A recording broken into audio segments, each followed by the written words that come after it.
Hello mga mamis, for today's video, ito na yung ginawa kong cake na sobrang lambot na ito. Bali, sponge cake or vanilla, chiffon cake yan siya. Tapos, rainbow cake yan siya nasa loob. Bali, 6 colors siya. Ang size nga pala nito ay 4 inches diameter. Tapos, umabot ng mga 7 inches, or 8 inches pala yata. Parang sa ganun umabot yung kanyang height nga. Tapos, ayan talagang, sobrang lambot na itong cake na to. Hindi, nga pala, nagtataka kayo ba't hindi ko siya ginawang double barrel.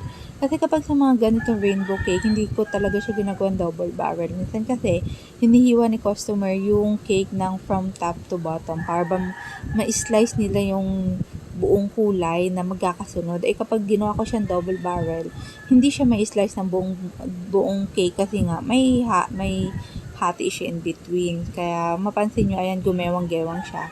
Pero nilagyan ko naman yan siya ng dowel support inside. So, kahit paano, hindi pa din siya gumalaw. Na-deliver nga pala itong cake ng maayos. And, mapansin nyo, gumamit ako ng piping bag. Tapos, ang paglagay ko ng icing is patayo, hindi yung sa paikot na, tapos iikot mo yung turntable. Kasi, kadalasan yun, pag ganun ginagawa ko, nag-create siya ng air packet. Kaya, ganun yung ginawa ko pataas.